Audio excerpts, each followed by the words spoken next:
ಒಂದು ವಿಶಾಲವಾದ ಕಾಡಿನೊಳಗೆ ಒಂದು ದೊಡ್ಡ ಮರವಿತ್ತು. ಆ ಮರದಲ್ಲಿ ಕೋಗಿಲೆಯೊಂದು ವಾಸವಾಗಿತ್ತು. ಅದು ಮುಂಜಾನೆ ಸಂಗೀತ ಅಭ್ಯಾಸ ಮಾಡುವ ಶಬ್ದ ಕಾಡಿನ ತುಂಬ ಕೇಳಿಸುತ್ತಿತ್ತು. ಇದರಿಂದ ತಮಗೆ ತೊಂದರೆಯಾಗುತ್ತಿದೆ ಎಂದು ಕಾಡಿನ ಬೇರೆ ಪ್ರಾಣಿಗಳು ಆ ಕೋಗಿಲೆ ವಿರುದ್ಧ ಕಿಡಿಕಾರುತ್ತಿದ್ದವು.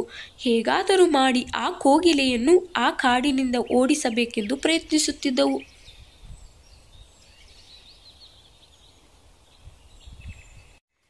ಅದೇ ಕಾಡಿನೊಳಗೆ ನವಿಲೊಂದು ವಾಸವಾಗಿತ್ತು. ಅದು ಪ್ರತಿದಿನ ಕೋಗಿಲೆಯ ಗಾನಕ್ಕೆ ಕುಣಿದು ಕುಪ್ಪಳಿಸುತ್ತಿತ್ತು. ಒಂದು ದಿನ ಪ್ರಾಣಿಗಳೆಲ್ಲ ಆ ಕಾಡಿನ ಮುಖ್ಯ ಪ್ರಾಣಿ ಹತ್ತಿರ ಹೋಗಿ ಕೋಗಿಲೆ ವಿರುದ್ಧ ದೂರು ನೀಡುತ್ತವೆ. ಇದನ್ನು ಸ್ವೀಕರಿಸಿದ ಮುಖ್ಯ ಪ್ರಾಣಿ ಆ ಕೋಗಿಲೆಯು ಪಂಚಾಯಿತಿ ಕಟ್ಟೆಗೆ ಬರಬೇಕೆಂದು ಡಂಗೂರ ಸಾರಿಸುತ್ತದೆ. ನವಿಲು ಮತ್ತು ಇತರ ಪ್ರಾಣಿಗಳು ಪಂಚಾಯಿತಿ ಕಟ್ಟೆಗೆ ಬರುತ್ತವೆ. ಪಂಚಾಯಿತಿ ಕಟ್ಟೆಯಲ್ಲಿ ಪ್ರತಿ ಪ್ರಾಣಿಯು ಕೋಗಿಲೆಯನ್ನು ದೂರಿ ಸುಳ್ಳು ಆರೋಪಗಳನ್ನು ಮಾಡಲು ಆರಂಭಿಸುತ್ತವೆ. ಎಲ್ಲರ ದೂರು ಕೇಳಿದ ಮುಖ್ಯ ಪ್ರಾಣಿಯು, ದೂರು ನೀಡಿದ ಪ್ರಾಣಿಗಳೆಲ್ಲ ಇಲ್ಲಿರುವಿರಿ, ಆದರೆ ದೂರಿನ ಪ್ರತಿವಾದಿ ಕೋಗಿಲೆಯೇ ಬಂದಿಲ್ಲವೆಂದು ಹೇಳಿ ಈಗಲೇ ಕೋಗಿಲೆಯನ್ನು ಕರೆದುಕೊಂಡು ಬನ್ನಿ ಎಂದು ಹೇಳುತ್ತದೆ.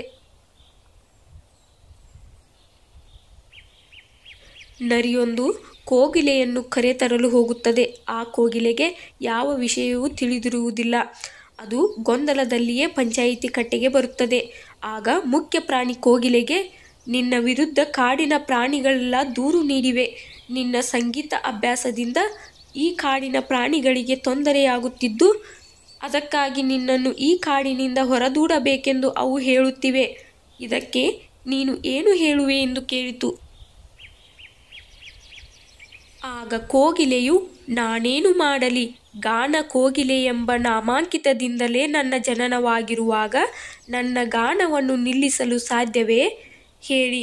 ನನ್ನ ಗಾನಕ್ಕೆ ನೃತ್ಯ ಮಾಡಲು ಹಾತೊರೆಯುವ ಅದೆಷ್ಟೋ ಮನಸ್ಸುಗಳು ಇವೆ.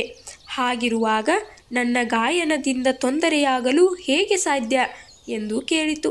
ಆಗ ಮುಖ್ಯ ಪ್ರಾಣಿಯು ಉಳಿದ ಪ್ರಾಣಿಗಳಿಗೆ, ಈಗೇನು ಮಾಡುವುದು, ಕೋಗಿಲೆಯ ಗಾನ ಎಲ್ಲರಿಗೂ ತೊಂದರೆಯಾಗುತ್ತಿದೆಯಾ ಎಂದು ಮತ್ತೆ ಕೇಳಿತು.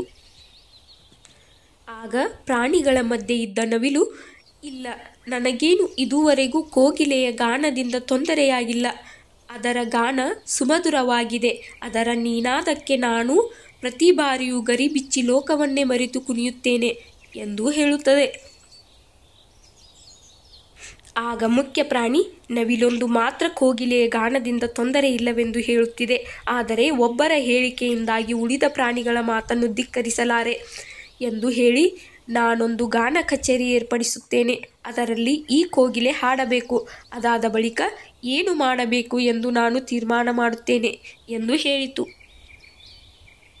ಗಾನ ಕಚೇರಿ ಏರ್ಪಡಿಸಿದ ಮುಖ್ಯ ಪ್ರಾಣಿ, ಉಳಿದ ಪ್ರಾಣಿಗಳಿಗೂ ಈ ಕಚೇರಿಯಲ್ಲಿ ಉಪಸ್ಥಿತರಿರಬೇಕು ಎಂದು ಆದೇಶ. ಕೋಗಿಲೆ ಹಾಡಲು ಶುರು ಮಾಡಿತು.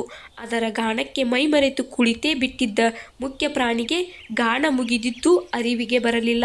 ಕೋಗಿಲೆಯ ಗಾನ ನಿಂತಾಗಲೇ ಅದಕ್ಕೆ ಎಚ್ಚರವಾಗಿ ಕೋಗಿಲೆಯನ್ನು ತಬ್ಬಿ ಮೆಚ್ಚುಗೆ ಕೋಗಿಲೆ ವಿರುದ್ಧ ನೀಡಿದ ದೂರನ್ನು ಧಿಕ್ಕರಿಸಿತು. ಇನ್ನು ಮುಂದೆ ಕಾಡಿನಲ್ಲಿ ಯಾವುದೇ ಸಮಾರಂಭ ನಡೆದರೂ ಅಲ್ಲಿ ಕೋಗಿಲೆಯ ಗಾನವಿರಬೇಕು.